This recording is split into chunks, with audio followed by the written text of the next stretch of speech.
जब पहली बार हिचकी आती है तो अक्सर लोगों के चेहरे पर एक मुस्कान आ जाती है। दूसरी बार हिचकी आने पर लोग इसे मजाक में लेते हैं, लेकिन जब ये लगातार आने लगती है तो परेशानी का सबब बन जाती है। पर क्या आप जानते हैं कि आखिर हिचकी आती क्यों है और ये किस बात का संकेत देती है? आइए जानते हैं इसके बारे में।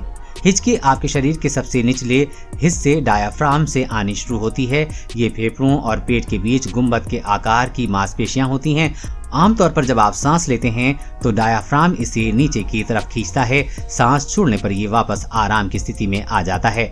डायाफ्राम एक तय तरीके से अपना काम करता है, लेकिन जब इसके कोई दिक्कत महसूस होती है तो इसमें ऐंठन होने लगती है। इसकी वजह से हवा गले में अचानक रुक जाती है, जिससे आवाज निकलने में दिक्कत होती है। वोकल कॉर्ड में अचानक आई इस रुकावट से हिच जैसी आवाज बाहर निकलती है। हिचकी क्यों आती है? हिचकी आने की कई वजह हो सकती हैं। इसमें कुछ शारीरिक होती हैं तो कुछ मानसिक। ऐसा इसलिए होता है कि तंत्रिका में आई दिक्कत दिमाग और डायाफ्राम से जुड़ी है। बहुत ज्यादा और जल्दी खाने की वजह से भी हिचकी आती है। ज्यादा नर्वस या उत्साहित होना, कार्बोनेट ड्रिंक या बहुत अधिक शराब पीने से भी हिचकी आती है। तनाव, तापमान में अचानक बदलाव या फिर कैंडी च्युइंग गम चबाते समय मुंह से हवा भर जाने की वजह से भी हिचकी आती है। लंबे समय तक रहने वाली हिचकी। आमतौर पर हिचकी बस थोड़े समय के लिए आती है और अपने आप ठीक हो जाती है, लेकिन कभी कभी ये ज्यादा देर तक भी आ सकती है। ऐसा डायाफ्राम से जुड़ी नसों को पहुंचे नुकसान की वजह से होता है।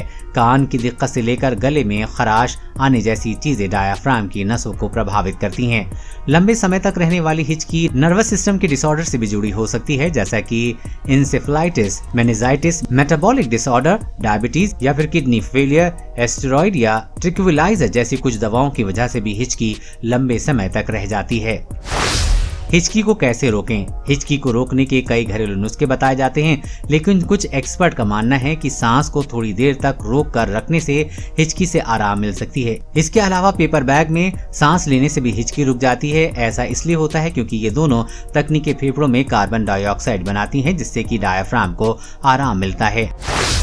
कब करें डॉक्टर से संपर्क? अगर आपको 2 दिन से अधिक समय से हिचकी आ रही हो या फिर हिचकी की वजह से आपको खाने, सांस लेने या फिर सीने में दिक्कत हो रही हो, हिचकी की वजह से आपकी परेशानी बहुत बढ़ गई हो, तो आपको डॉक्टर से जरूर संपर्क करना चाहिए। इसके अलावा अगर आपको किसी भी तरह का पेट दर्द, बुखार, सांस लेने में तकलीफ, उल्टी या खांसी के साथ खून आता हो तो इसके बारे में भी तुरंत अपने डॉक्टर को बताएं। देश और दुनिया की हर अपडेट पाने के लिए चैनल को सब्सक्राइब करें।